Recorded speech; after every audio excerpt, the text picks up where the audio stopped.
Ascension, and then the other side to follow. So there is a whole heap of crazy dungeons ahead of us. Yeah, I mean, Spires of Ascension seems like a dungeon that we've seen it twice so far, and we've seen 4 completely different takes on how to do some of the most dangerous pulls in there. And there seems to be about 3 to 4 like tipping point kind of pulls where any given moment you can wipe. So it'll be interesting to see how many of those pulls Echo and Perplexed take on. But first, we have Sanguine Depths, and you see the team starting off really quick. You see that there's that Sigil of Misery coming out on Echo, where Perplexed is actually using an invisibility potion on Divine Field to allow him to mitigate as much damage before he ends up leaping all the way back to the Lantern. Both of them are getting Life Gripped right on top of that, activating it as quickly as possible, and they are going to try to burn all of these mobs on top of that Lantern, which will, once they die, they do give a group a healing increase and a damage dealt increase as well. Yeah, you want to try and kill as many things as you can on top of that Lantern. Up to 10 will give you that stacking 5% damage and healing buff, and that is really nice to carry forward in this dungeon, especially because there are so many difficult pulls when you combine them like this. I mean, you could see just how much finesse was required to set this up, either using Sigil of Misery or that Invis Pot, like you mentioned, to make sure that your tank isn't just getting killed while they're trying to group the whole pack up, which can be one of the most dangerous parts of the dungeon for tanks, actually. Yep. So now both teams looking like they're getting the pull down about at the exact same time. Perplexed with a little bit of health left on that Mist Dancer. The Mist Dancer, of course, does spawn those image copies, and it takes a long time to actually get into the pack because it will start doing their joust-style animation. So that will definitely be the last mob to die under typical circumstances. Now Echo here, doing something that's not commonly shown on live. They're actually pulling all of this little cubby area, but they're using line of sight to make sure that all the ticks are able to get in because they do a cast, this Engorge cast. So they chained Silent Sigil, and now they're using Leg Sweep to try to mitigate the amount of Engorge damage coming out. Now they're using Dragon's Breath, Sigil of Misery, that kind of stuff to be able to, again, slow down those Engorges coming out of those ticks. Now their first Pride is spawned, which makes me believe that they're going to play this Pride and then take the rest of their remaining trash into Crixus, which is the first boss of the instance. And if you see in the small box in the bottom right, looks like Perplex is doing something similar. Yeah, I'm not surprised to see a similar pull sizing and pull sequencing coming out of these two teams. Usually one of the ways that the top teams will beat the bottom teams will be because they're just doing the dungeon in fewer pulls than those teams. But between Echo and Perplexed, I don't think that that's likely to be a big difference. I think that for the most part, they're going to find ways to do the dungeon in roughly the same amount of pulls, unless somebody has a genius idea that the other team didn't come up with. First weekend, though, I mean, there's a lot of opportunities that's a good for point. Random genius ideas. There's, neither of these teams had seen what the other was doing going into this weekend. It is worth noting that Perplexed did see what Echo did yesterday, and they had some time to potentially adopt those strategies and tactics into their pathing. The converse isn't true, right? Echo hasn't seen what Perplexed is up to, so to some extent that's an advantage for Perplexed in this dungeon. If they had something great they came up with, they still get to deploy it for the first time here and catch Echo by surprise. Yep. So now you do see that charge coming in. They basically want all this trash dead prior to the Shattering Slam, which summons these little orbs that will have to be soaked. That seems like the most reasonable break point that you're going to be looking to beat on the boss. Crixus is at 30% HP whenever for Echo whenever it actually gets engaged by Perplexed. So right now, even though they've been doing the exact same pulls, Echo is starting to surmount a slight lead. Yeah, Echo is really, they finished that first pull off faster. They managed to get all the mobs in the AoE. They didn't have anything kind of left out. And that advantage is sort of compounded for them. They've just been doing things slightly quicker. The health differential is a bit misleading. This boss is a fortified boss that's being attacked with Bloodlust and with Prideful buff. So you can see it's already at 30% on the side of Perplex. It's not it's not that long for the world over there. But this will be something like a 30-second advantage accrued by Echo here in the first 4 minutes of the dungeon. So they're definitely off to a blazing fast start. Yep. It's definitely front-loaded, like you were saying. So now Echo is making their way into this next area. And something that you can see that they're doing is they're utilizing Paralysis and Cage to be able to CC out the Inspired mobs. So as one of the new affixes coming into this expansion, Inspiring is very similar to Emissary of the Tides if you put Season 3 of Battle for Azeroth, where it doesn't allow mobs that are nearby the Inspired mob itself to be kicked or afflicted by any CC. So they're playing these inspired mobs kind of by themselves, or not pulling them into the oppressors, rather, to make sure that they're able to kick as many of the oppressor casts as possible. So now that sprite that was paralysis on the side is now getting broken. You do see that caged mob also off to the side. As soon as the sentinel dies, I'm sure that will get pulled as well. On the side of Perplexed, they have downed Crixus, and they're doing something similar with the paralysis and the cage on the inspired mob. So nothing too surprising coming in. Looks like the exact same route so far.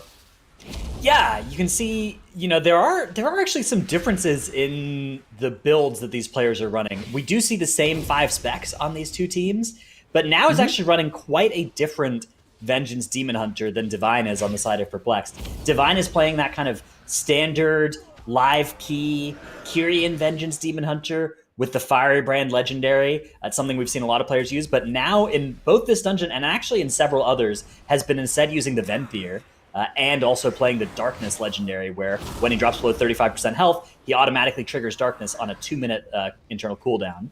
And that effect has been very powerful for them so far.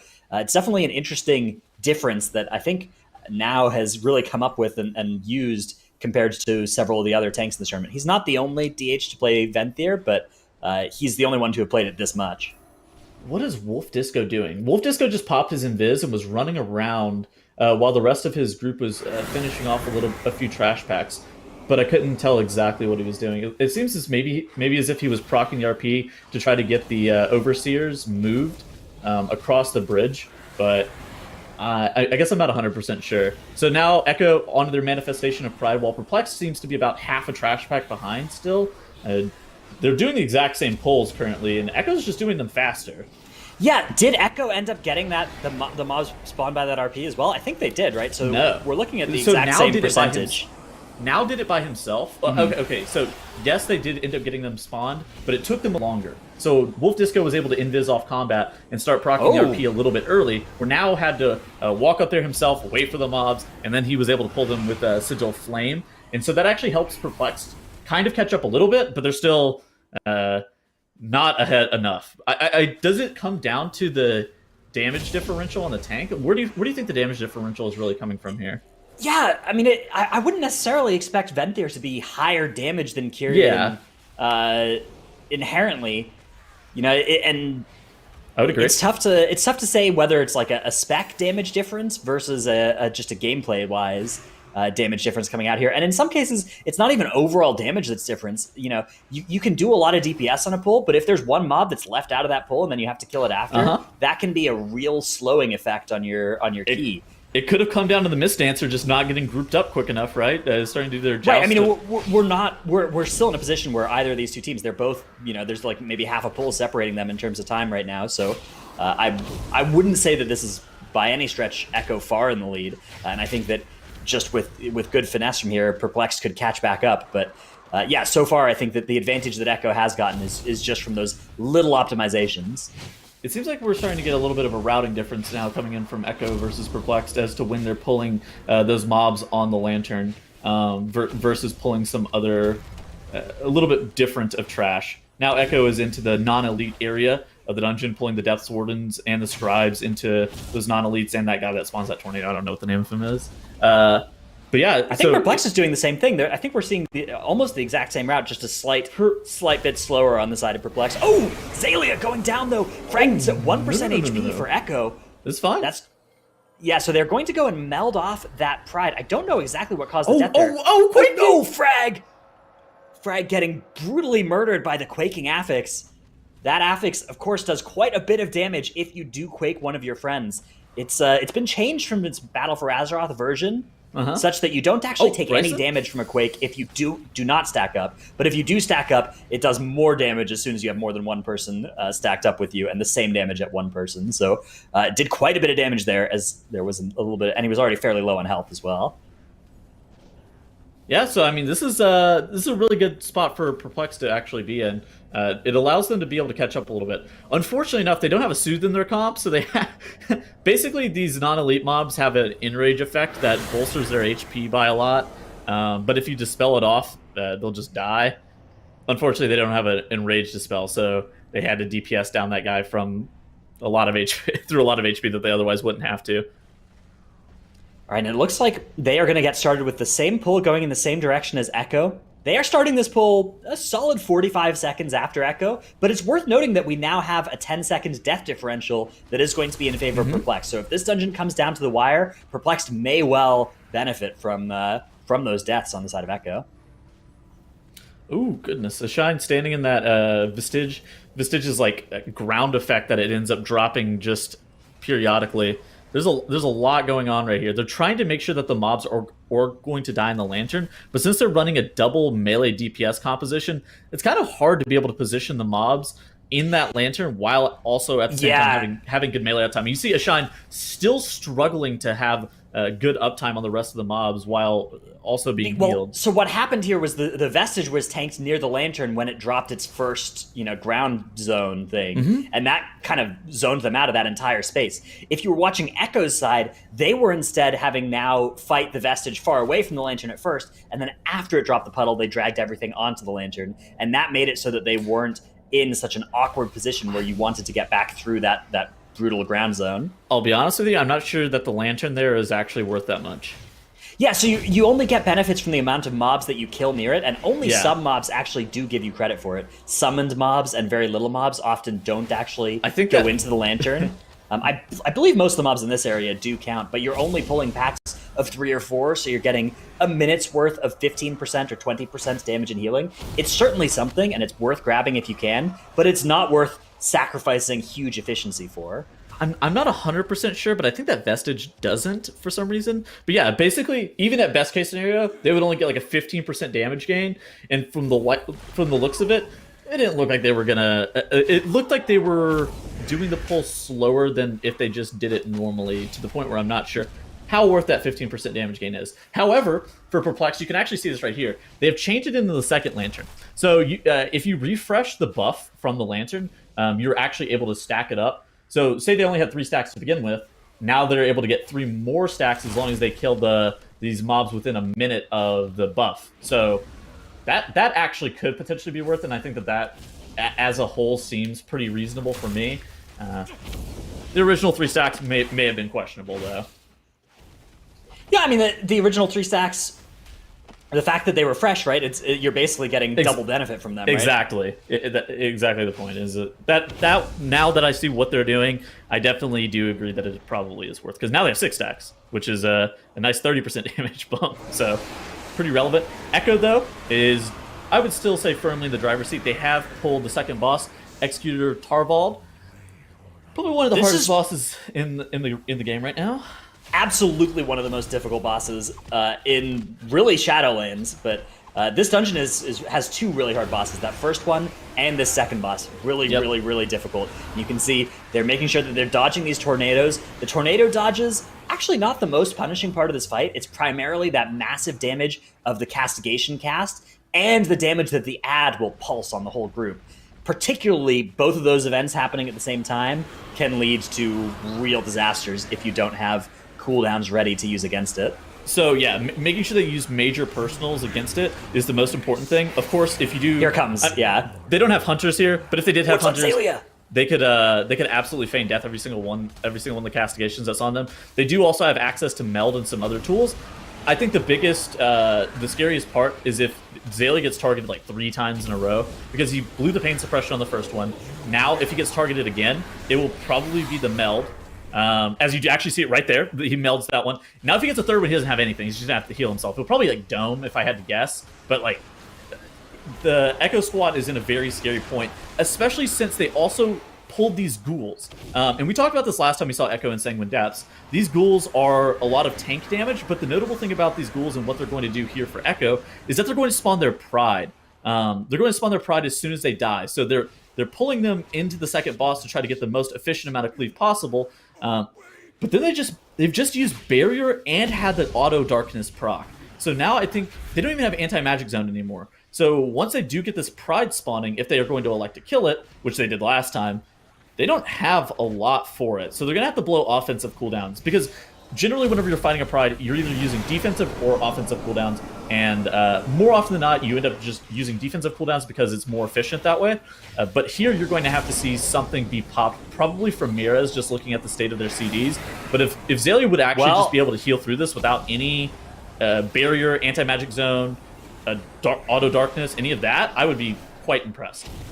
It's difficult because they need a lot of their cooldowns for the next pull they're going to do. They're going to pull the whole boss room onto the boss with their Bloodlust, and they really need to make sure that everything dies quickly because there's an Inspiring mob in there preventing them from getting any kicks while they're doing that. So they actually can't afford to use very much on this. You can see, though, Xaylia fairly low on mana. He did get a little bit of a drink. He got a couple ticks off on his drink before they started this pull, but you can see, wow, look at the way he's just managing everybody's health bar. Every single person in the group sub 50% there at the end, but nobody at 0%. That is the mark of a real expert healer on that kind of situation, making sure that he's getting the full value out of everybody's health bar. Here we go with that massive pull. The entire room, including an Oppressor with that Inspiring Aura, with the Bloodlust, is going to come out, and there goes Gingy combusting. Mira's popping all his cooldowns, and they're going to get those ads down 60 right DPS before a disaster from all the casts would have happened.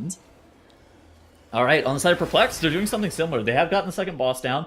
Executioner Tarvald has died. Now they just have this Pride to deal with, and they're like right behind Echo, doing a very similar route from what we've seen from them. They ended up getting the ghouls as well. They're spawning the Pride. They're killing it here. Notably, they do have more defensive cooldowns. You see that Power Word Barrier coming out of Perplexed. But Echo, they look like they only have like 30% left on Grand Proctor. There is a 2-death differential to point out, the 10 seconds, but I think Echo is more like 45 seconds in the lead, maybe 50 seconds in the lead. I think probably more at this point. I think they've made up time even further over the past little while. They've just done these bosses so quickly. Yeah, so it's definitely a more concise route. It seems like it's going from them. Even though they're playing a similar route, they're just setting up their pulls and getting to the pulls just slightly quicker, and they're able to edge out a few seconds every single time, like 5 seconds here, 10 seconds there, and it's just like starting to nickel and dime them an even more insurmountable lead. And now they have the third boss down by the time Perplexed has actually pulled it. Now they're going to be making their way towards the final boss, the General Call, and they're going to use invisibility potions here to be able to skip all of this trash. That trash right there, especially on Inspiring, annoying to deal with, and it's just slow. It's kind of efficient count-wise, but most notably it has a bunch of oppressors in it, which reduce your damage dealt and just slow you down. So skipping that seems fairly reasonable for an MDI style route. Yeah, so here we can see Perplexed actually managed to execute that exact same pull that Echo did. They managed to get all that trash onto the Grand Proctor, get it all killed without too much difficulty. You can see Dr. J and Swagfist also ascending on the meters, much like Gingy and Mira's did. So these two teams very much able to pull off similar strategies as each other. And yeah, I think we've seen a lot of similarity between these two routes. That's something that, it's impressive for Perplexed to be able to pull off these pulls as well. Dr. J's good brother, Dr. Wolf Disco. Oh wait, dude! I literally just read Doctor, and my brain filled in the rest, and I didn't read the rest of the name. I'm a fool. I got tricked. I think that's Wolf exactly Disco what the popping trick his was going combustion for. again, Yeah. and now they are making their way, doing a very similar route to Echo. They're probably going to invisibility potion here again. I think it seems the most reasonable way to skip all this trash because it's not the most efficient stuff. While on the side of Echo, they've pulled a bunch of these cadets and other mobs into the Lantern, trying to get as many stacks of that Lantern buff as they possibly can. They did do a double pull on top of it. These Gargons also notably give you stacks of the Lantern buff if you kill them on top of it. So there's a lot of damage increases that they're trying to stack up here with this Lantern before then going into the next trash pull. They're going to be already the 10 pushing stack here, but notably killing these Gargons while the Lantern is still up is going to refresh their buff. So they're going to get another 60 seconds worth now of it going into the rest of the pull. You can see that soul kind of being shot out from the Lantern at these players. That means they have another minute of plus 50% damage and healing. So that will make this next pull that they're going to do a lot easier. So you can see now is going to grab a lot of mobs here after. So actually they're going to kill General Call, and then they're going to do all the rest of the trash at some point in the future. First, it looks like they're going to grab these guys. So this is going to be a chain pull. How are you feeling about Xaylia's mana here? Because they're gonna, it's good. They're going to get a Pride and they're going to melt it off, so they don't have to deal with it. But he's definitely starting to look a little bit tapped on mana. Fortunately enough, though, with the melting of the Pride and the skipping of some of the trash, they should be okay. He should be able to get a few ticks of mana before anything does end up happening. General Call isn't a especially healing intensive boss, particularly when her Wicked Rush is targeting players like Gingy who can blink out of it, or Zalia who can actually Night Fae out of it. So as long as they're avoiding getting too much damage on the group, he can probably do that boss with something like 10 or 5% mana going in. He should probably be fine just being mana neutral on that boss encounter. It's mostly just a question of whether he has enough to heal the Pride. But they're skipping the Pride, so they don't even need to do that. All he has to do is heal now in this big pull. So yeah, I think he's going to be totally fine. Yeah, on the side of Perplexed, now they're doing a similar Lantern pull. They're actually taking it a little bit slower, so they're going to get their refresh a little bit later, trying to make sure that they maximize the amount of time that they can actually extend with the buff. But notably, they are still just a little bit behind. They've done a virtually identical route, but again, like I talked about earlier, they're just getting nickel and dime time-wise. 10 seconds here, 5 seconds there, and are still starting to slide a little bit even further behind. Echo, on the other hand, has now finished off the last trash of the dungeon that they do need. They are going to use their Night Fae abilities and blink away, then meld off all that trash. Zelia's, you see his mana is actually regenerating. Looks like he only needs about 35 to 40% mana for this fight. As long as people are able to dodge out of the way of the Wicked Rush or just not take too much damage from the Wicked Rush, everything should be okay. Timer check here. Sanguine Depths yesterday for Echo took them 23 minutes and 20 seconds. They're on pace to dramatically improve on that time, even with those 2 deaths. Perplexed, on the other hand, are also on pace to beat that time. So Perplexed are well in range of being competitive here. And this was absolutely a great run from them. But it looks like unless something goes wrong on General Call, Echo are going to get the edge on this series with just some... So as you mentioned, nickels and dimes, 10 seconds here, 15 seconds there. I think really starting with the very first pull of the dungeon, you could just see they were able to do things slightly faster. Not hugely better, not anything massively different, but slightly better, slightly more execution, slightly more damage perhaps. And that really is all it takes to, and then just do the whole dungeon perfectly. A very easy thing for Echo. I think Perplexed is actually going to have about the exact same time that Echo had yesterday. Whenever their run finishes up. And notably Perplexed, 0 deaths. So it's not like they had it. They've had an excellent run. Like, there's nothing that either of these teams should be upset about. It's just whenever you have the 2 juggernaut teams that are really innovating a lot of the strategies that you're going to see coming in from week to week, stuff like that happens. And so at this point, if you're Perplexed, you can't even be upset. You're now looking towards that Spires of Ascension, and you're like, oh, okay, so what do we need to do differently in the Spires of Ascension from what we had our run yesterday, and making sure that Perplexed continues to stay focused and play their own game while Echo is able to take down General Call once it does hit 50%. I would say that's the most important thing that they can do for themselves now. Dude, the quaking overlaps with all those mechanics at the same time looked brutal for Echo, but they were able to handle it with very, very little damage taken, so really, really well played by an incredible team. It's going to be a 1-0 series so far for Echo, up in the lead here after our game 1. Oh, Zalia killed after the fact, no! Echo taking that victory, and as you guys mentioned, it's tough to feel bad about the situation for either of the teams, but both of them could also be doing better as well. There's just a couple deaths there on the side of Echo, but they still had a phenomenal run. Great improvement over where we had seen previously, and that healer control was so impressive for both of those teams. It's weird as a pre seeing that Night Fae Covenant coming out. We've seen all 4 Covenants thus far, but the extra mana that the Fae Guardians, the Wrathful Fairy, gives to you when you're skipping Pridefuls or when you're doing such stressful pulls like all those ghouls on top of Torvald as well, and having to stretch all that mana out. We saw both with Ryson and with Zalia completely everyone's super low by the time that Prideful was killed, and they killed it on time. So great plays there by Echo across the board there, Zyro. Yeah, it's so hard to break down what makes Echo so good here, because I'm pretty sure what happened here is that Echo has this insane Sanguine Depth strat. Perplexed saw it yesterday and they said, okay, well, we're going to practice that and completely yoink it for our run tomorrow. And they did a fantastic job copying it. 0 deaths, great run. But Echo was still somehow a minute faster just from cooldown preparation or something. It's really hard to analyze what makes Echo such a great team.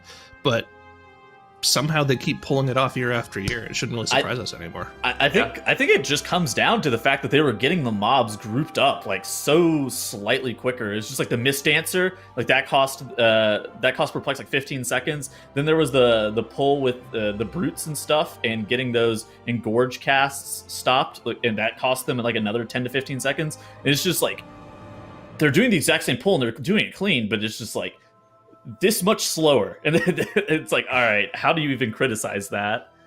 Now, and let's start going through that the replay as well. I mean, Zyro, you're saying very similar routes coming up by these teams, just execution.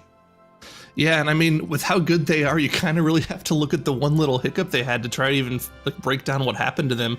And according to Gingy from our chat here, it looks like what happened is Hylia died to an invisible fireball. That was their only other death aside from this quaking death here. Like, man, it just takes a mechanic not being shown for these guys to make any mistakes. But yeah, I mean, something Heddles was talking about, their ability to make sure they have everything stacked up right now, making sure they get those interrupts and silences out on these oppressors, is just a good example of how ridiculously good they are at their mob control. And I feel like that's got to be it, right? In addition, that in addition to just how good they are at planning out their cooldowns for every pack and making sure everyone's getting maximum just eking out every last percentage of damage they can get from their cooldowns. It's just one of the reasons this team is so nutty. Yeah, and we saw that of both Ryzen and Zalia there as they were doing that same pull, going into pulling the entire third boss room, how much control that they were really expressing over, all of the damage that happens onto that fight. There's tons of AoE damage, tons of movement, and having the Master Spell on top to be able to clear out all the different debuffs the casters will give to you in the Inquisitor's room just saves so much time and so much work for the healer. So really great plays by both of those healers, and Spires of Ascension's coming up next on this one, Dranos. Yeah, I'm interested to see if there are differences again in strategies for these teams going in here. We know that this was a time trial dungeon. These two teams were our number 1 and number 2 timed teams in the time trials. Then Perplexed actually played here against Obey Alliance, and they improved on their time trial time to just about 10 seconds slower than Echo's time trial time. So I think we're going to be in for a really, really close game. There's a whole lot of volatility in Spires of Ascension. There's a lot of different stuff that can happen in this dungeon. There's some really, really, really intense moments where you use those Kyrian Spears, you fight those 3 angels at the end, and whether or not that works out, whether or not wherever your other big pulls happen work out, all of that can really, really change the entire outcome of the match. Yeah, and at this point, we've been already watching a number of these different teams, playing prideful in certain areas to be able to help them with those angels. Some of them have not been, and I think in a lot of respects, just how aggressive can Echo be in this dungeon, Tettles, to be able to pull off some of these strats that are probably better, but so much riskier. Oh, yeah. I mean, okay, so basically for perspective, Perplexed, their strategy for Spires of Ascension, since we actually have something to be able to analyze, they did a lot of really good things and they were able to make a great time. But some of their strategies were just a little bit safer than some of the most optimal strategies that we've seen in Spires of Ascension so far. First off, they didn't pull all the trash into the first boss, which is a gamble, but it definitely is something that will save you a lot of time. And on top of that, they did use Pride into the triple angel pull, which again, it's safer, but it is more costly in the time department. Is Echo going to be able to do both of those things and still have a clean run? I don't really know, because they did have the best time trial time in this dungeon, and their time trial time was about a minute faster than Perplexed was. But Perplexed, whenever they played Spires of Ascension yesterday, was about 30 seconds faster than their time trial time. So it really makes you wonder, like, where is the optimization going to come from Echo? Do they have a strategy that maybe isn't MDI level consistent, but is time trial level consistent? Because for time trials, you have 5 opportunities. For MDI broadcast, you only have 1. So you may sometimes have to alter a strategy where something is like a 50-50 pull, and you may have to shore it up just a little bit in terms of whether or not that be practice it more, or whether that not be change it and turn it into 2 separate pulls. Yeah, I mean, part of it I don't think is really... There's not that much more practice I think some of these teams are able to get for some of these dungeons. I mean, I think they're really putting in the maximum time that they can and their sanity will allow to them. So certainly going to be looking at the most consistent strategies we're be seeing here as Echo and Perplexed are squaring off right now in Spires of Ascension. Yeah, these two titans of teams, neither will be leaving our tournament here, even if Echo prevails over Perplexed here in Game 2. They are still in our upper bracket as of right now, so the loser of this game will be sent down to our lower finals, where they will face the winner of our next series. So if you are a fan of either of these teams, you don't need to worry about seeing them leave yet, and you're in for more of their games later, no matter what. But they would much rather win right now and get sent all the way to the grand finals of the tournament, rather than being dropped down to that lower bracket. All right, so interestingly enough, both hunters are playing, looks like Night Fae for that Wild Spirits ability. It allows for a lot more burst AoE damage over the Resonating Arrow. It seems, are they playing similar Covenants straight across the board? I think the answer may be yes. Zalia is on that Night Fae. I can't tell exactly what Ryson is playing, whether or not he would potentially be Kyrian, or whether or not he would potentially be on that Night Fae as well. But I think you do want 2 Kyrians for this dungeon just as a whole, but fortunately enough, both teams are running Windwalker Monk, which gives them access to that Weapons of Order, but notably, you can't carry 2 Kyrian Spears at once. It looked like they had some issues and some deaths on Echo's side, 2 deaths coming in right at the very end of that trash pull. Yeah, so one thing that we didn't talk about yet is the affixes going on here. Was that Grievous. Well, maybe it was spiteful. Grievous is also a pain, so either of those affixes could have been what got Zalia down, but that's going to really slow Echo down, as Perplexed already on their second pull of the dungeon here. They are fighting all of these mobs at the same time. Divine, you got to pick up that weapon, bro. Please pick up that weapon. Yeah, so these mobs here, the Mender does a weapon cast, which is a magic debuff. It's right there. And you can then purge it. And yeah, you can see it's on the ground, right up ahead and to the left of Divine. Maybe they're saving it, though, for their next pull. You can leave it on the ground for a little bit and then grab it and use it, say, on the Pride. So that might be exactly what they're up to. It's good AoE damage. I mean, it's more efficient AoE-wise. He didn't pick it up. I'm sad. Yes, they're going to meld off this Pride, and let's see what they're going to do next. It's going to be the first boss. And yeah, did they lose any count there? Were there any mobs they left alive in that last pull? No. Okay. Why? I thought I'd seen some mobs that they were running away from in addition to the Pride. No, that's Spiteful. Okay, Spiteful Shades, that makes sense. Yeah, yes, so we've actually seen some strategies on this boss where you are able to make the boss not have to run around and do any of the abilities, but the downside is that it's a little bit slower on boss kill time because you're not able to have the bird and the boss stacked up at the same time. But the upside is that you don't have to deal with this phase right here where the boss is flying around, which is nice. We are in a bit of a reverse of our situation in Sanguine Depths, where it looks like Perplexed has kind of come out to an early lead. Although, okay, so one thing that's worth noting is Echo has just blown their lust with Pride on the boss. Yes. Perplexed used their lust earlier on a trash pull, so some of that advantage that they accrued earlier by doing the trash pulls faster will likely be made up for with that lust that Echo is getting on boss. And you can see, these two bosses, they actually share health with each other, so you can just directly compare the health bars right now. And you can see Echo is actually taking the lead on this boss as a result of that lust. I thought Echo only had 2 deaths in the first pull. Do they have 3? May have been a case of like a die, release, die thing. Something like that going on. All right.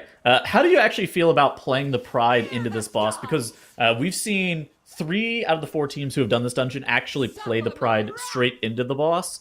And it looks like right now, Echo is going to kill the first boss at the exact same time as Perplexed, even with their mishaps.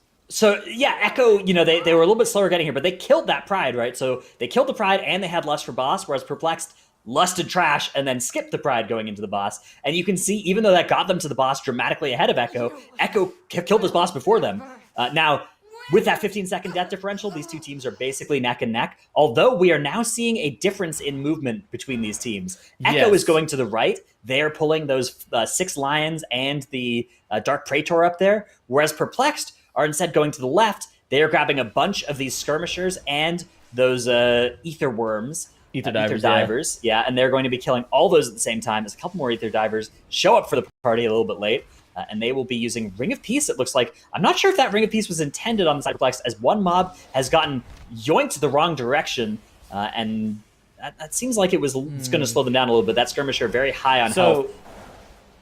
Perplexed's route... Okay, so basically we've seen PI Me, I think it was P2's Angels, Obey Alliance, and Perplexed all play this dungeon so far, and Perplexed is the only group that I've actually seen kill these Skirmishers yet.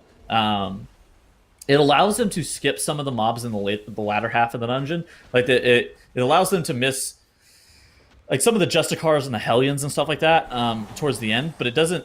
I feel like it doesn't speed them up enough to actually be worth, but it is a lot safer of a strategy. Again, I feel like Perplexed's strategy for optimizing Spires of Ascension, while this dungeon is really scary, what they're doing is a lot safer. Right there, a Shine, he does actually elect to turtle and run through all of those, I don't even know, bird mobs that put a nasty dot on your tank. And they're notably also in stealth, so he's able to get them out of stealth with Flare and just running straight through them. A Shine taking up something that we saw from Mini yesterday. He's actually playing the diaper baby in this dungeon, the Mechanome. Yeah, the Mechanome is something you can get away with on Hunter in here because you have the Feigned Death ability to use in this place where everybody else is going to Shadow Meld. Frag is not opting to do that. Frag is instead just saying, yeah, I'll play Night Elf too. But the Mechanome does come with some, I believe, slight damage benefits, and also the powerful defensive when you get low on health. It heals you for a bunch. Yeah, it's like Nature's Guardian from Shaman, something like that, right? Yeah, pretty similar effect. All right, so on the side of Echo, they have dealt with their Goliath pull and have spawned the second Pride of the Instance. Now you see them quickly moving away from that Pride, trying to get out of combat. You see Frag is already in that Feigned Death. Oh, and Frag is going to kill Zalia with the boast. Zalia not feigning death. That death is not feigned. Zalia with the extremely convincing Feigned Death. Yes, very convincing. So now the Ether Diver and the Praetor pack is going to be pulled here, making sure that they keep that Praetor in melee, using the Binding Shot. You can actually see it coming out early to be able to keep those mobs grouped. But unfortunately, the Binding doesn't proc, and now the Praetor is stuck at range from the Ether Divers. That is it's a slight time loss. Yeah, oh no, now is died on the side of Echo. And they have a battle res, but they don't have anybody who can cast it particularly effectively. Mirez is going to be the person who gets in there. He's casting that B-res. They now have a lot of damage, though, coming out on the group. Gingy kiting those Ether Divers. Genius kiting by Gingy there, managing to stay alive despite having threat on 3 mobs as a Clothy. And they are going to be able to get Gingy, or to get now back up, and everything is going to be okay for Echo, but that is a costly sequence of events, not just in terms of the timer, but also in terms of that crucial battle res resource. They now do not have a res if something else goes wrong for the next couple minutes. Perplexed, on the other hand, going about the dungeon in a much more clean way so far. 0 deaths compared to 5 is quite a stark difference, and they are ahead on mob count, but a little bit behind in terms of where they are in the dungeon. Actually, they're now making the same flight path in terms of where they are in the dungeon. And they have that extra count from the left-hand side. So, yeah, Perplexed in the lead here for sure. What is Echo doing? Echo looks like they were soloing a skirmisher while the rest of the mobs are just sitting here CC'd. Yeah, Perplexed just fighting this pack the old-fashioned way. Echo look like they are doing some shenanigans. They're soloing a skirmisher. This is curious. I wonder if they're going to pull everything else and use the Kyrian Spear here. Perplexed, in the meanwhile, they're just doing this pack the old-fashioned way. So Echo are grabbing threat now on these 3. The big deal with the skirmishers is that they'll like disengage away and run away from you. So yeah, like Dratna said, if they're now it's dropping so low, he doesn't have that last resort either. It's getting meleeed in the back. He does have so they have a Kyrian Spear here. I think they're going to use it. Yeah, this is definitely going to be a Kyrian Spear. There's the wild. Oh, it looks like they're not going to use it actually. Okay, so if they're not going to use the Kyrian Spear, the skirmisher does like a disengage cast, and like the amount of damage from the hurl is like an insane amount. I wonder what the purpose of doing that guy solo is on the side of Echo. With the side of Perplexed, similarly, Perplexed, yeah, they're also doing a big pull here. A little bit less massive in this pull because they didn't CC those first mobs. They killed them, and they're actually getting through this pull faster than Echo is. Yeah, it's smaller mobs, and neither team is using their Kyrian Spear, which, I mean, seems reasonable enough to me. Yeah, I'm curious about why Echo decided to split things up into 1 mob and then 9, rather than 4 mobs and then 5, given that they are not using the Kyrian Spear on the 9. It made sense to me, I agree, logically, when I thought that was what their plan was, but given that they've been holding on to that Spear, I'm a little bit curious about what the thought process was behind that. I mean, obviously they've done this dungeon more than us, so it may be faster. All right, but the side of Perplexed on the big screen, they're invis potioning all the way through, not pulling the rest of the mobs. Which notably, there is one of the squad leaders there at the end of the bridge. You do have to kill that squad leader pack to start the RP, but look at this. Perplexed is just leaping across And Echo's done the same as well, yeah. Yep. If you can make it more than halfway across, when you fall off, the angel will pick you up and bring you to the next platform, because that's the closest one. Squad leaders are, I feel like, incredibly bad for MDI scenarios because of the AoE damage reduction that they apply to the group. Now Perplexed is just skipping straight by that additional squad leader pack, and this is where their trash count differential actually comes into play. They're skipping all of that stuff. What did Echo just do? So Echo also tried to skip it, and but Echo's had a death as a result. It looks like Meld wasn't available for Mirez on that skip. Perplexed though just mind soothed and walked right past. Apparently you can just mind soothe and walk past without getting in combat. So Perplexed saving time on that skip, and they are getting onto this boss ahead of schedule, ahead of Echo. And with 8% additional mob count from that extra pull they did earlier, which means they have less ahead of them as well. So Perplexed firmly in the lead at this point. Somewhere Jack is smiling down upon the Mind Soothe technology, I'm sure. Yeah, absolutely. Priest utility coming in there. Look at what Perplexed has done with those void zones as well. Divine has beautifully stacked them up directly on top of each other. So players are does end up getting hit by one of the projectiles himself. Doesn't matter though, he's a tank. They can live it. All right, now this is where the boss starts to get scary. Whenever you have like 3 to 4 of these void zones stacked up, you know something interesting about the void zones, Dratnus? Little known fact. So 4 of the void zones will be active at once, and they don't despawn ever. But the 5th, 6th, 7th will eventually. They do have a despawn timer on them. Very cool. I imagine you've learned this in a 5-minute tyrannical vent and axe at some point. There's been a very long boss of this a couple times, and yes, there may have been a tank soloing the boss or something, you know. As one does. All right. Perplexed now taking the journey up to the final part of the dungeon, whereas Echo just finishing off their boss here. They're only about 30 seconds behind, plus the 30 seconds of the death differential, plus the 8% trash count. So all of those things adding up to, I would probably say, about a 2-minute advantage on the side of Perplexed. You know what's funny? Perplexed has had 2 deathless runs so far at this point, and Echo is the one that, I mean, we view them as the pinnacle of consistency, where Perplexed has had, 0 deaths up until this point. Echo's had 8 deaths in total. So, I mean, Perplexed is having a really good Spires of Ascension run here, while playing, I would say, a slightly safer strategy, but it's coming back to show like why the safer strat in this dungeon is something to be desired. This pull right here that Perplexed is about to do is something that we saw them have some problems with yesterday, and it's due to how bad this Hellion really is to be able to deal with from time to time. The damage that this mob does is brutal, and it also leaps out of all of your AoE effects occasionally. But they do use the spear here. So this is where they use their first spear. Their second spear will be on the triple angel. I think they proc a pride. I think they proc their 80% pride off of these mobs as well. And whenever they do that, then they run away rapidly from the 80% pride. They meld it off and they save it for later. Yeah, you put the pride away, save it for later. At some point in the future, you might need that thing. But for now, they are just going to run away from it. They're going to cage that usurper so they can just pass that pack of 6 usurpers without getting in combat. As Frag goes down on the side of Echo while they are setting up a massive pull in this area. That's going to be a battle res committed from Echo. Perplexed are just going to pull these 6 mobs around behind the corner, as on the side of Echo, a massive pull is underway. They've done, I think, a larger pull than Perplexed. Lots of damage coming out on them. As Perplexed are going to pull the boss here into the usurpers. Yeah, but on the side of Echo, the pull that they're doing is a little bit different, because they actually are able to get the rest of the trash that's like at the top of the stairs without the Goliath. So that's actually a really interesting pull. But like you said, Perplexed in a firm lead. They do a good job. Okay, look at the Spiteful Shades. They use Sigil of Misery on them to make sure that they don't have any issues with their melee. So like Swag and Divine will have better uptime. But on the side of Echo, it looks like Mirez has gone down. I didn't actually see what happened. Yeah, so Echo they don't have a battle res as well, so that they are in jeopardy. It looks like Mirez has released and is running back at this point, as their whole team is slowly bleeding out.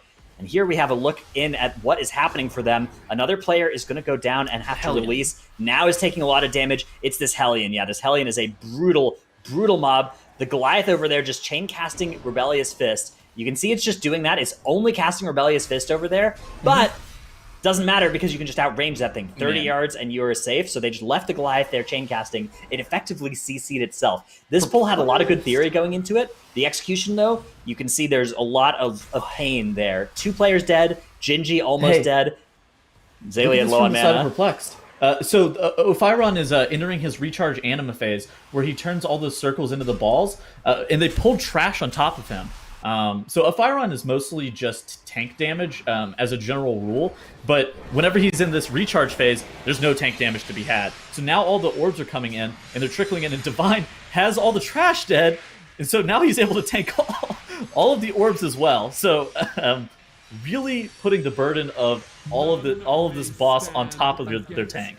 Pain suppression coming down to help Divine out with both the melees and that nasty dot that comes stacking every time you soak one of those orbs. It is magic damage, which Demon Hunters are naturally quite effective against, but with 10 stacks of that on a plus 18 key, it does help to have something like a pain suppression to keep you alive through the worst of that dot. PS is a 40% damage reduction, right? Yes. So while it is an incredibly long cooldown, I think is it 3 minutes? Is it 2 minutes? Dude, why are you asking me priest questions? Ask Jack later. While it is a long cooldown, it is one of the most one of the best defensives in terms of the mitigation. So it was a great use of it right there, like Dratnus was talking about. So now you do see Perplexed grabbing this manifestation of pride. They're going to be killing it, and then they will be taking a ride on those angels up towards the Devos area, where the biggest tipping point of the run absolutely can be. And it was no accident that they killed the boss where they did. It was no accident that the boss was moved in this direction, such that they were pretty close to the Pride when it died. And they are now going to be dragging that Pride, such that it'll be no accident when it dies, they're right next to the angels they need to take. This sort of movement, this sort of planning ahead, whenever you're fighting something, figuring out, okay, where's the farthest we can take this so that when it's finished, we are near where we want to be already. Exactly. That's the sort of movement that saves you a lot of seconds over the course of a dungeon. I mean, and that's something you can do in just like typical runs too. That's not even just like a super insane strategy. That's just like a really normal thing. So now the Perplexed guys are going to be making their way into those angels where they have to fight the three mini bosses before Devos. Probably the biggest issue in this whole entire instance. And they need to make sure that those angels die within 5 seconds of one another, because if they are able to kill all 3 of them within 5 seconds of one another, they're in good shape. If they don't, then they can be wiped. Yeah, this will be make or break for Perplexed once they can get up there. As you can see, Echo working on Arthurian still. They are also a little bit behind on count. You can see they are bringing some count in here as well. They're going to try and get up to enough as well afterwards. And they potentially will either kill the Pride or skip it. But Perplexed in position to win here if this big pull of 3 angels with Lust, with the Kyrian Spear works out for them. Look at that. They speared it. They did pop their Bloodlust. Plotos does have... Like, the leap animation will still go through the spear stun, but it's still in range. When one of these dies, they only have about 2 seconds to kill all the others, or else the remaining ones will full heal. So they really need to prioritize their damage there. Lix is getting a little bit low. They need to do damage to Atronos and Plotos here, or else they will be in a lot of trouble doing target prioritization, but also huge amounts of damage, and now mechanics are coming out. And as these mobs die, they need to make sure they do get all 3. There's the first death coming in now. Oh, beautiful. Clean. Beautiful.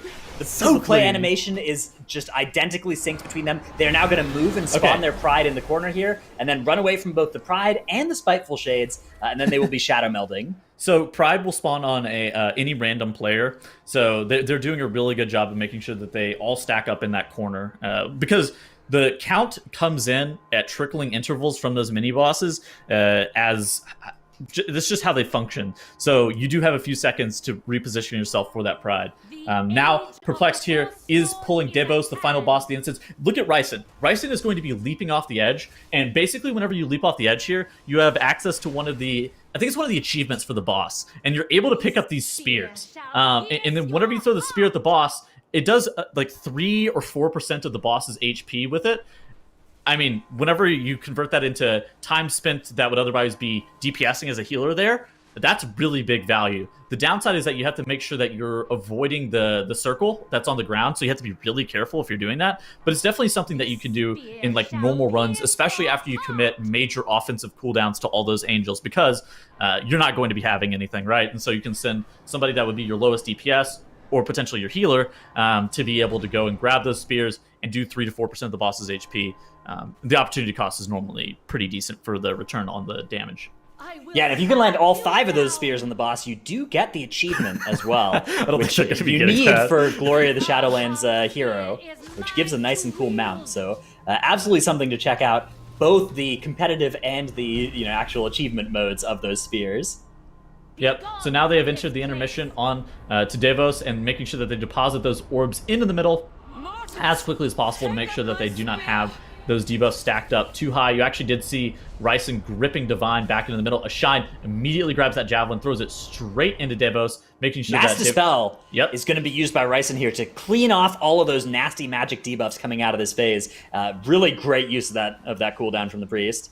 Echo on the other side is actually finishing up their Angels right now. They're starting to drop really low. Again, like we said, they need to make sure that they die within a few seconds of one another, and they do a good job of being able to do that, but it seems like it's almost too little too late. With Devos hitting 35% for Perplex, Abyssal Detonation is going off. At this point, they would need like a massive collapse with the Abyssal Detonations and having 3 or 4 deaths coming through, I feel like, would be the only thing that would put them in a position where they could potentially lose this now. Final intermission coming out here for Perplexed. Once they can land this spear, they'll only have about 20% of the boss's health to get through. Echo is also on the boss now, but this advantage that Perplexed has built up by just doing their run so cleanly is really paying dividends compared to Echo, who have an uncharacteristic 9 deaths in this run. So also, let's take a gander at the time trial time. So in this dungeon, 21:13 was Echo's time trial time for this dungeon. And Perplexed here, it looks like they're just going to have about that with an absolutely spectacularly clean run inside of this Spires of Ascension. So yeah, that was 21:13 for their time trial from Echo, 21:13 from Perplexed on broadcast, with an absolutely great run to tie up the series 1-1. Right, Perplexed bouncing back here in Spires of Ascension, and, Echo just seemed kind of out of whack. We've talked about it a couple times, Zyro, where, once one pull goes wrong, everything else in the run just starts to kind of fall apart, and Echo just couldn't really get back into their groove at all here. Yeah, and as well, I mean, the major problems from Echo there, not only were they just dying to everything, but they were like the worst kinds of deaths. There was slow trickle deaths where, yeah, even though it happens at the end of a pull, still 5 seconds on the board, your healer still has to cast, an 8-second res, and all of those add up. So those 9 deaths over the course of the dungeon could have added up to easily about 2 minutes of time lost for them. And you could see near the end of the dungeon, they were probably about 2 minutes behind. So, yeah, it was just the slow, uneven trickle deaths. Whereas from Perplexed, they're still at 0 deaths for the entire series, by the way. They've been playing completely clean. Yeah, that's right. I mean, they're just kind of at this position where, when it came to Sanguine Depths, for example, they just were, I think, Drat, as you were saying, they're kind of nickel and dime. Just a couple seconds here, a couple seconds there, they were falling behind. But, man, Perplex is just ready to be able to take over the minute Echo makes any kind of mistake. I mean, yeah, I think the Perplexed run, we saw it was exactly on par with the #1 time trial run, the fastest run we've ever seen of Sanguine Depth, 21:13. So I would say that it's not even a case of Echo needs something to go wrong. I think that Perplexed has shown that they can be competitive with Echo at their best, and they're certainly going to beat Echo if Echo can have if Echo's going to have a 9-death run. Yeah, at that point, it's just that a Perplex is just going to be able to run away with it. Let's start going over just where everything was going wrong here, Zyro, for Echo. Yeah, and I mean, there's not really too much to actually break down with their deaths. The thing that I wanted to really cover here is the difference in strategies and how that really kind of helped Perplexed catapult themselves into the lead off the top of Echo's deaths here. I love the way that Perplexed uses their Prideful in this dungeon as sort of an opt-in tool here in order to make this pull bigger. Perplexed opted to go left after the first boss, whereas Echo went right. That let them spawn a Prideful before this big pull, which they were able to use to catapult themselves into the lead. Because Echo went right first, they didn't have Prideful for this particular pull, so they had to split it up into 2 pulls. And by the time Perplexed was done with this pull, they were 11% trash ahead. Echo had 4 deaths on the board, and there was really just no coming back for them. Now, we did see this big pull coming out from Echo near the end, which is a pretty interesting use of just pulling 3 packs together for 16% mob count, and also just utilizing the fact that the Forsworn Goliath's Rebellious Fist only has a 30-yard cast range, so none of them get hit by it, even though it's just spamming casts in the corner there. But it just wasn't enough to get them back in the dungeon. And then, of course, again, from Perplexed, just the absolute clean execution, making sure they cleave all 3 of these angels down at the exact same time, which is a lot more difficult than it seems, because you really only have like about a 5-second grace period to do so. And then, of course, spawning the Prideful in the corner so that it doesn't do anything to them during the boss. Just Perplexed is playing on another level right now, and while it might not let them compete with Echo when Echo's playing perfectly, if Echo just gives them any small amount of give, Perplexed can pounce on that easily.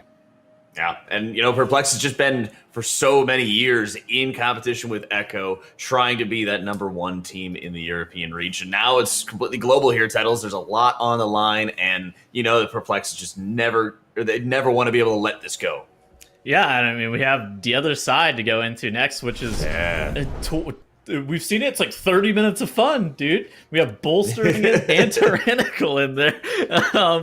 We've had some really long runs of this dungeon, and I do think that it is a nice fitting end. We'll see if either team comes out with any new strategies. We actually saw a lot of different stuff across the whole entire weekend from Obey Alliance and the question marks. I feel like they have done a lot of different stuff with what they're pulling. There's been some like mini bosses pulled. There's been some trash skipped that you otherwise wouldn't expect to be skipped, and I'm excited to see how this is going to resolve itself into Game 3. Is Perplexed going to continue to be able to go deathless? Is Echo going to be able to bounce back after the 9 deaths? What exactly is going to happen? I think it's important to mention that we haven't seen either Echo or Perplexed in this dungeon yet. So yeah, 30 minutes for our non-top 2 teams. Yeah, that's a very good point as well. Looking at what some of these strategies are going to be coming up for both of these teams, very highly anticipated. We've already seen in the other side a lot of control over that inner ring of trash. For example, Dratnos, people skipping it, trying to avoid certain areas, and force Moizala to spawn its the opposite side, so they don't even have to worry about some of those early pulls. Yeah, there's a lot of trash in this dungeon that you can opt in or out of, and we've seen teams make different decisions there. Kind of the through line has been cut some trash from the first part of the dungeon, maybe cut some trash from that ring at different points, and then add some trash in that Ardenweald wing instead. We'll see, though, what Echo and Perplexed take is on this. There's certainly a lot of options, ways that you could find other spots to skip or add more trash in both the Mechagon and the Hakar wings, which neither of these teams has been in this dungeon yet. We really have yet to see. This is one of the most likely dungeons, I think, for at least one of these teams to have something great that we've never seen before. Here they go with the first pull of the dungeon, going to be not skipping, but actually playing this first massive trash pull with those 2 mobs that spawn right at the top of the stairs coming down to join as well, I believe. I really don't mind this trash pull. I do think the question marks ended up skipping this pack due to bolstering and how big the health mismatch from the Warlords is relative to those cultist Death Lotus style mobs. And look at that, Echo's management of bolstering and HP levels seems to just be slightly faster as they start to pick up a 5-second lead here. Everybody's now mounted up and making their way towards that Hakar wing. It looks like this caster, this Death Speaker, is the most dangerous thing. Okay, so actually Echo is invisibility potioning. And not even all of them. Some of them are invisibility potioning. Now is able to Infernal Strike up there. Zalia Invis Pots and grips Mirez. Gingy, of course, is able to use his own personal mage invisibility. I'm not sure what Frag did. Probably an Invis Pot. That seems like the most likely thing. Yeah, so we've got divergence here in the plan for both teams already, as Echo are now taking a look here, and it looks like they are setting up something in this hallway, perhaps waiting for a favorable patrol. There is a patrolling mob in this area. I think probably what's happened here is they are faster than they were anticipating. That is what it looks like to me, because they probably have timed this out, and that first pull probably just went better for them than ever before, and they were waiting for that patrol to get to where they wanted it to be so that they could pull all these mobs together and really AoE them down. That's interesting. I wonder really what the reasoning and the rationale is behind like waiting that long. I suspected it looked like it was going to be something to do with like maybe doing an urn pull. We've actually seen a couple of teams pull all the trash in the hallway straight into that urn. But yeah, Echo looking like they're just doing 2 packs at a time.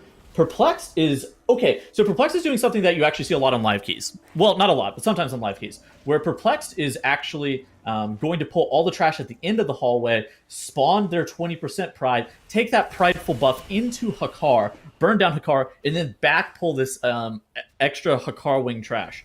I've actually seen a lot of groups as well skip the Sakara Wing Trash. I think the Sakara Wing Trash is normally pretty bad time to count-wise, just as a general rule. But you get a lot of value out of it in terms of where you're spawning your Pride on live realms. So we're going to see what Perplexed's answer for this whole entire thing is. On the side of Echo, they elected to use their Urn for the second double pack, and they're getting all this trash down in a relatively quick pace, I will add. Yeah, so both teams are going to be spawning this Pride and killing the Pride so that they have its benefits going into Hakar. That is an important thing to get on that boss. Look at the trash differential. Okay, so Echo and Perplexed are about at the exact same point of the dungeon, just in terms of like positioning. And Echo, while having skipped that Death Speaker pack, is in playing all the Hakar trash in 2 pulls at a time, is approximately 4% enemy forces ahead of Perplexed. Whereas both of them are relatively at the same point here. Yeah, we'll have to see what they decide to do with that Death Speaker pull, whether they're going to come back and grab it afterwards or leave it skipped entirely and perhaps just make sure they never put the last boss on that platform.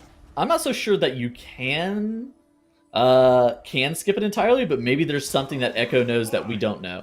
All right, so now Echo has engaged Hakar, and now they are trying to DPS it down as quickly as possible. This boss is generally seen as a DPS race, and you'll have a lot of groups on live realms blowing Bloodlust and having Pride into it. So Echo was delaying their Lust a second. I suspect it was due to some cooldown, and now they are Perplexed looking to is on the same, Perplexed firing it off as well. So yeah, now look at Perplexed's damage. Perplexed is approximately 15% ahead on Hakar over Echo. But the biggest deal with Hakar is making sure that you're able to beat blood barrier breakpoints, which is whenever Hakar eats up all the Sons of Hakar and shields himself for how much health they have left.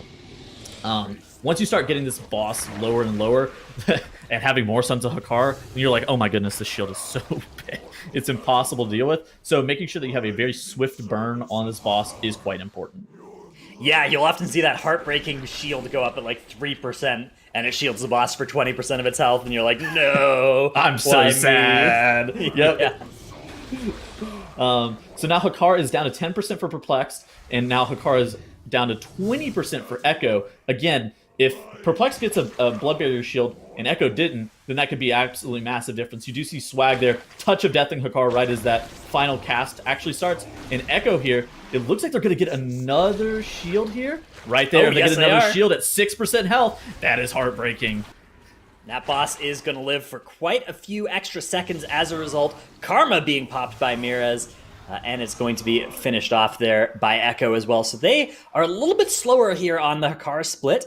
But you got to remember they have 4% extra on the enemy forces meter, whereas Perplexed, as we can see now, are pulling some trash that Echo has already dealt with. So it's difficult to directly compare the position of these two teams right now. Yeah, exactly. I would say they're neck and neck. I would say that they're almost virtually in the same spot. So now Echo is able to run straight out of this Hakar wing, while Perplexed is back pulling some of this trash. Not exactly entirely sure if it's the most efficient stuff to be doing, but maybe they're going to skip some of the other mobs. Notably, these High Priests, you can let their heal go through. The Hoodoo Hexers, though, you absolutely need to make sure that you're rotating kicks on those guys, as they can slow you down by a pretty decent amount. Now Echo has returned to this Death Speaker. All right, so basically the deal with this is they were trying to make sure that they had their 20% Pride. Both teams had the same general idea, right? You need to skip one of the packs between the start of the dungeon and Hakar in order to make sure you spawn the Pride just going into Hakar. So and Echo chose a different pack to skip than Perplexed. Yeah, so Perplexed's idea was skip 3 of the packs in the Hakar wing with the Hoodoo Hexers and the High Priests, whereas Echo's idea is to skip this Death Speaker pack. Yeah, and actually Perplexed now both teams will actually have been killed the exact same set of enemies, right? And Perplexed are certainly ahead because they've killed all the same enemies as Echo and are already working on the next pack. So yeah, Perplexed in a slight lead. Oh, actually, Echo has a little bit more trash count, so maybe there was an additional mob that Echo have found that Perplexed didn't. Where would they have gotten that from? Very curious, very intriguing. Maybe like those 2 mobs right at the start of the dungeon or something? I don't know, actually. Yeah, all right. These are the mysteries. No good answer for that one. So now they are onto these double warlords, which they're going to probably pull into those skeletons later on once they start to get these warlords. Watch Divine's health. Oh my goodness! Even in meta, you can see he is getting chunked by those auto attacks. With that enrage effect, they are dealing double damage, and it's impossible for them to die. That combination, Yep. when you have a group like these that doesn't have access to a soothe effect, it means that you're just going to have to deal with it. What did Echo just do? So Echo it has looked like- skipped this pack, yes. Echo pulled something, and now they're melding it off. They pulled something, got some count for it, and are now melding it off in They're playing a more fancy route, but I don't know exactly what they just did. I wasn't looking super intently, unfortunately. I did see the Warlord get pulled, but I do also know that they ended up having to mass meld off some trash. So they were looking to only get at 31% enemy forces, but I'm not sure what for. Obviously, it's due to prideful timings and like where they want the pride to spawn. But they did blow their shadow meld, so it makes me believe that they're probably going to end up having to play their 40% pride. Yeah, the 40% pride, so you can play that into the Mana Storms. That's, I think, probably what's going to happen on the side of Echo, given the Shadow Meld. Shadow Meld may be back by then, but it probably won't. It's not a huge time loss to have pride into that boss, though. That boss is a rather annoying one, and it is one where having a little bit of extra pride actually can really help you with your timings on that bull. Yeah. Particularly on Tyrannical. All right, so now all these spinning mobs has been pulled into ARF. Oh, no. Echo has... Okay, actually, what this happened? is maybe Is that intended. intentional? Maybe this is the intended skip, actually. So Zalia has maybe invis-potted through. Invis-potted? Yeah, and is going to mass res. That is not- a 3-death, 15 I don't like seconds, that. plus the 10 seconds of mass res cost for them, though. Okay. If this was intentional, it was certainly costly. It may have been worth it, though. I don't believe that that's intentional. The reason for that is because why would Genji die? He has an invis. Is my general thoughts on that. Yeah, I think probably what happened is it was an intentional skip that was unintentionally messed up, perhaps by a player colliding with the slimes or something in the lubricator, Frogger maybe? section. Oh yeah, Well, or I a mean, lubricator cast going off.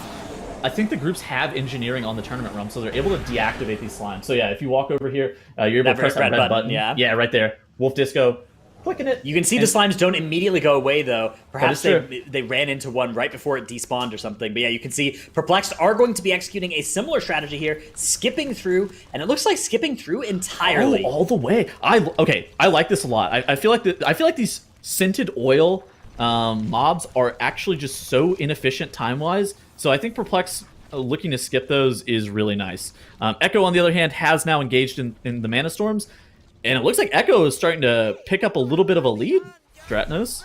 Yeah, so Echo are going to be pulling this boss a little bit ahead of where Perplexed is, with a little bit of extra count.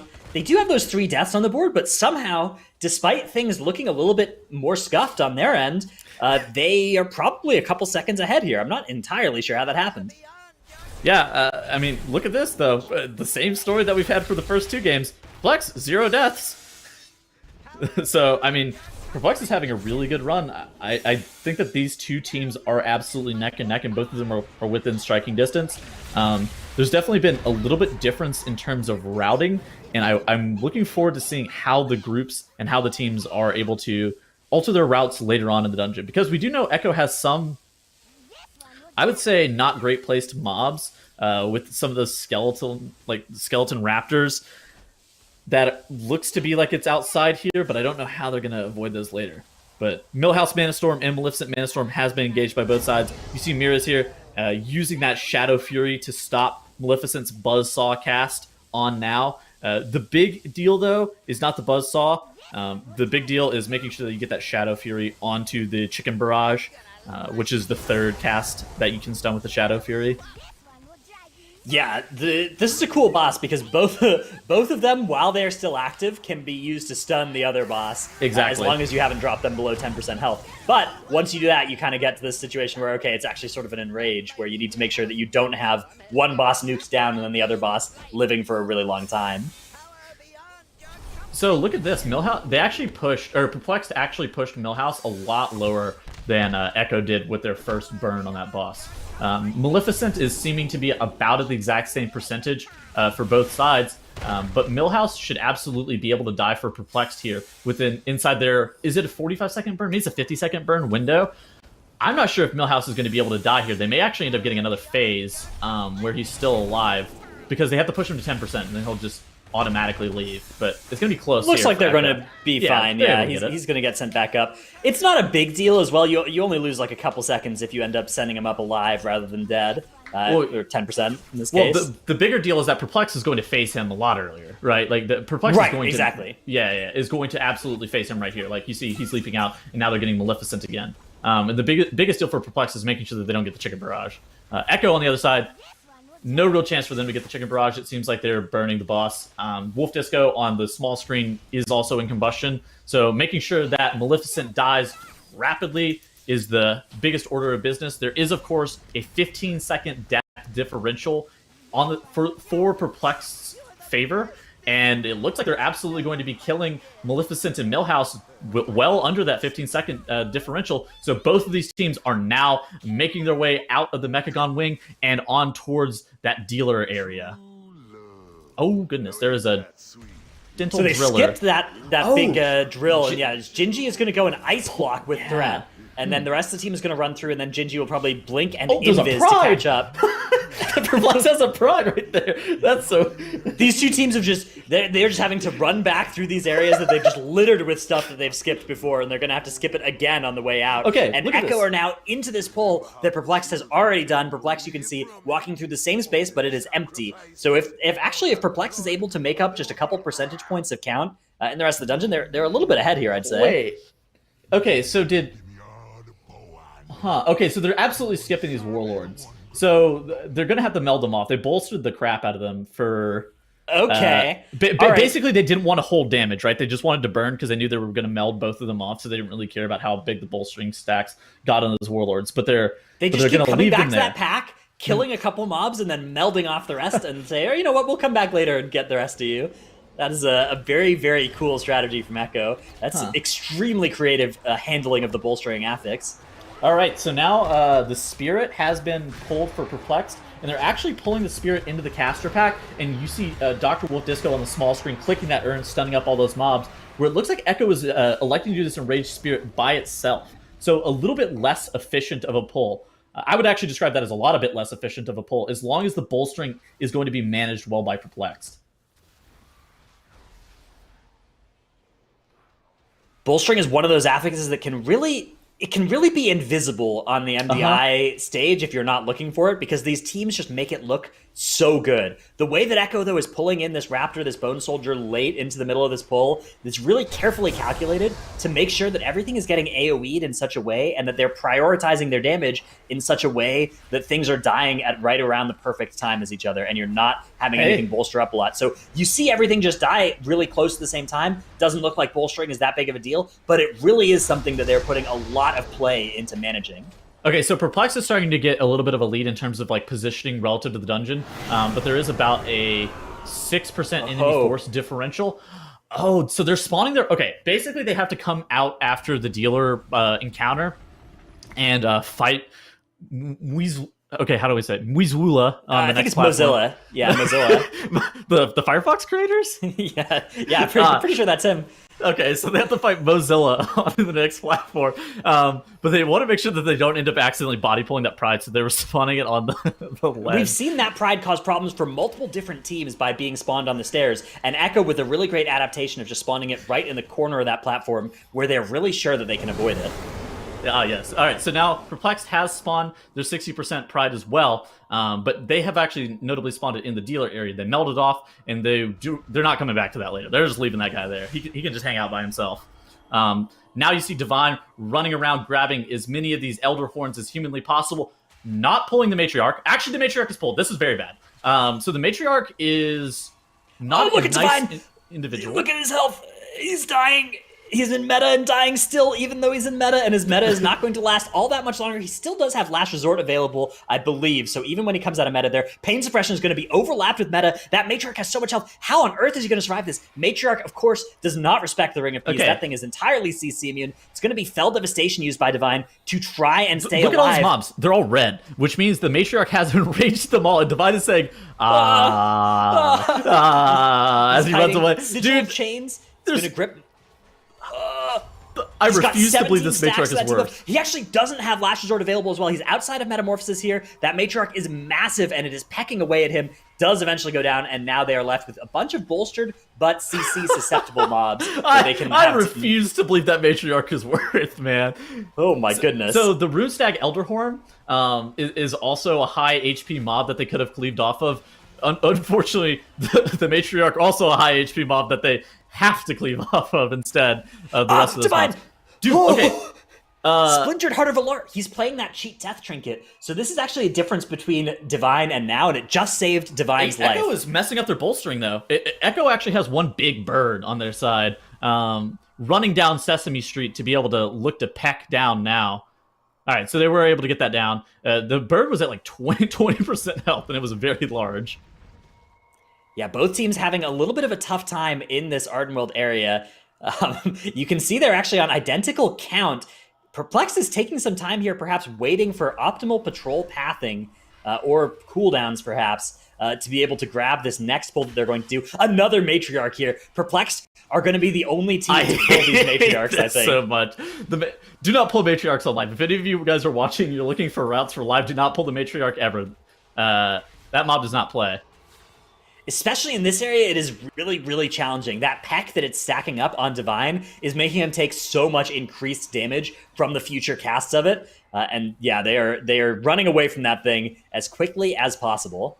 Yeah, so basically the matriarch will full enrage all of the other birds that are also present in the pack, and yeah, I mean, they just don't give great count relative to their HP too. So there's like a lot wrong with the matriarchs. Right now, they do have the Blight Beaks just available. They are spawning this Pride, making sure that they get that last Blight Beak killed. Now, before running around that pillar, popping Meld to make sure they drop out of combat. They do still have the Urn available. I suspect that Divine is going to probably grab a bunch of these invisible mobs on. Ooh, even with the Dragon mini boss. Yes.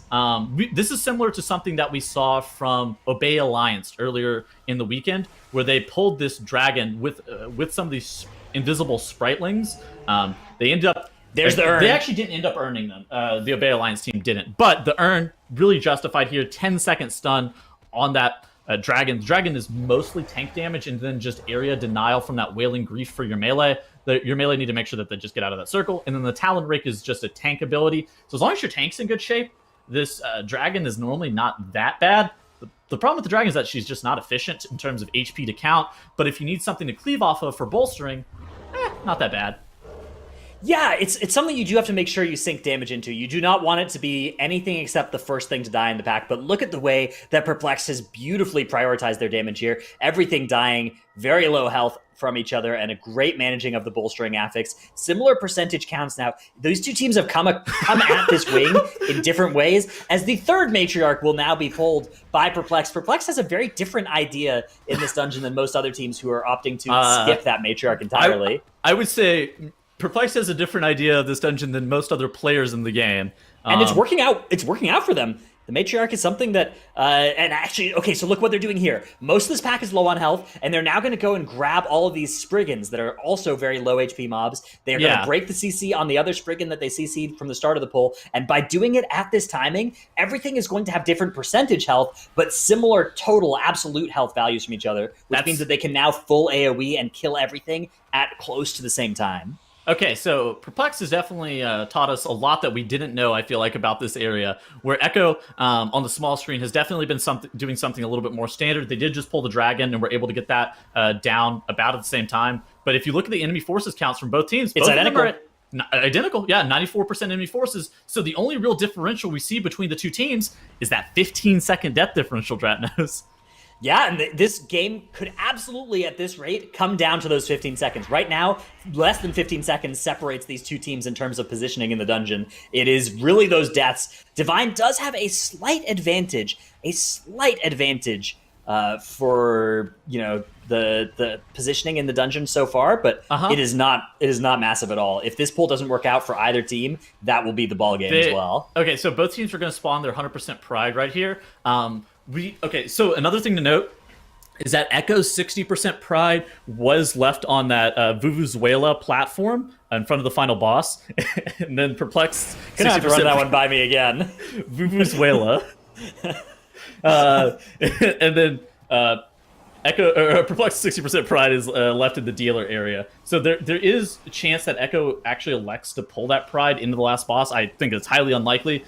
But both teams, that something that they are doing similar is they're playing this 100% pride right before dealer's ironic. Yeah, it looks like both teams have kind of decided that for many of these difficult tyrannical bosses, it is worth just doing the pride rather than skipping it, which is a little bit different, I think, than our expectation going into the weekend, which was that teams would be skipping prides unless it enabled a new pull. But here it seems like they actually think it's just time efficient to be able to use this pride and the buff it gives in combination with all your damage cooldowns on the dealer here.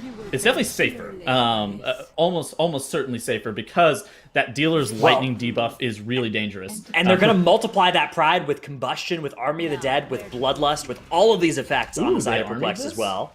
And yeah, Army is down as well. Yeah, really good use.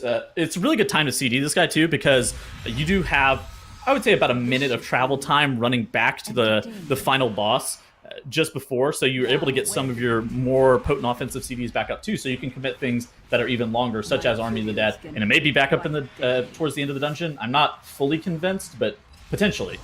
Also, something that I want to bring up is the fastest run that we've seen in this dungeon so far is a 29-17 by Obey Alliance, and right now it looks like Echo and Perplexed are definitely in a position to be able to beat that by about a minute to a minute and a half, I would, if I had to wager a guess. This is absolutely incredible. The caliber of play that we've been seeing out of Perplexed in this series has been incredible. Okay. They have been looking so strong. 0 deaths throughout this whole series, and they're on pace here to be slightly ahead of Echo, plus that 15-second death differential. This is going to be really close, though. It's going to come down all to that last boss. So big time save here coming through in just a second. You're probably going to see it from both sides. Oh, no, Ashine! They're going to move Dealer's Iexa. That's unfortunate. He's just going to have to release later. They're going to move Dealer's Iexa to where that portal spawns, and if you're actually able to click that portal a few frames before the boss actually stuns you, and then you're in the portal animation when the stun actually would come through, so you're not actually going to be stunned. Ashine ends up getting battle res, but Swag ends up going down, and that's not great. Divine is the only person who actually also gets the click off on the portal, so a few seconds lost for Echo, or for Perplexed. Echo on the other side had 4 of their members actually able to click that portal, where Genji is the only one who was left behind. Yeah, 2 deaths. Okay, so now 10 seconds of death differential separate these teams. We have a really close game on our hands here, Dratnos. Yeah, it looks like Echo might be able to actually pull that boss first as a result of getting more of their team to get that click off before the Draw Mojo channel is started. But actually, they're going to be pulling this boss right about at the exact same time as each other. It is going to come down to how well they're able to do this boss, and the tiebreaker, if they're both able to do it well, is going to be that 10 seconds that Perplexed has the advantage in. All right, Swag popping that flying serpent kick. Ashine getting gripped as he knows that Swag will have the most mobility. Echo is making their way down the staircase, probably going to pull the boss, I would say, somewhere in the magnitude of 5 seconds faster if I had to wager a guess. So right now, this whole entire series rests on Mozzarella, the final boss of the other side. There he is, shooting out those meatballs at the entire team of Perplexed and Echo. All of his different casts. There it is, the Master of Death cast. Smashing down, huge damage if you do get hit by that, and a nasty dot, but luckily these players are going to be able to dodge that one mostly. It is those meatballs that can cause the most problem, the purple meatball orb things. So, yeah, whenever they have the Shattered Reality cast coming in a second for both sides, they're going to send 3 DPS to their own individual platform, and then the tank and the healer will pair themselves up and be able to go and fight one of the images of Moizala as well. So this is actually a pretty common strategy from what we see on live, but those images do notably scale with Tyrannical. Most ad spawns from bosses don't actually scale with Tyrannical, but the images here do. So I think that the tank and the healer combo may have some problems. I think we saw from one of the teams some issues being able to actually down their image from the tank healer combo, and it's important to make sure that you allocate ample amounts of offensive CDs for that. So now the Shattered Reality comes out from both ends, and now all of the players are entering those portals and going to fight their own image. You do see Mr. Wolf Disco here elects to use his Combustion, whereas on the side of Now, he has Zalia and himself just sitting there trying to slowly DPS down and whittle away at their image. Yeah, it's important to make sure you get all 4 of these killed. If you fail to do that, you will certainly lose in this spot to the other team if they are able to get it done. It is a huge time save to get all of them done, to be able to channel on those totems and free Bwansamdi, get him to help attack the boss back here. It's a very tight timer, as you said, on this tyrannical setting, so we'll see which teams are able to do it. It looks like Echo's going to get back first. Perplexed also getting back, though, and I believe they've gotten all of their images. Both teams have all of their images here. It's just going to be a question of the burn here. Again, Perplexed has 10 extra seconds as we get to the end, 10 extra seconds to kill this boss, and it will still count as a win for them. It's all going to be about how much single target damage they are capable of putting out here. This boss ends at 10% HP, so that is the number we're going to be looking for. Look at that. Ashine's army and DT come up. So exactly what you were saying. He also has that massive haste buff for his Army of the Dead. That's great use of offensive CDs and pre-planning from both Death Knights, just knowing when they can use their cooldowns and whatnot. And Muzala is down to 13% HP on both ends, and like you said, the boss ends at 10%. I think Perplexus gets to 12% first as well. That means that they're ahead on damage here, and they're ahead on time, unless something goes horribly wrong for them, or Echo is able to just nuke these last 2 percentage points of the boss out of nowhere. I think Perplexus is going to take an upset series here against the defending champions, Echo. Just 1% left on the boss at this point, as it gets to 11 there for Perplexed. Echo just right behind them, but those 10 seconds of the death differential, it's gonna be it. They've got to just keep pumping damage here, make sure that nothing goes horribly wrong. All their players just focusing on damage, healers just doing damage, and that's the end. Perplexed take the game and the series here. Oh my goodness, Perplexed constantly fighting up against their European rivals here, but they take the victory. They're gonna be going into the finals, and wow, Echo getting dropped down to the lower bracket. That is something you just do not see at any point here, Zyro. Man, that's what we're expecting when we talk about the two best teams in the tournament. In Perplexed, I was worried for them. Their first 2 deaths of the entire series almost costing them the series. Man, you can't play any better than what these two teams are playing here. That was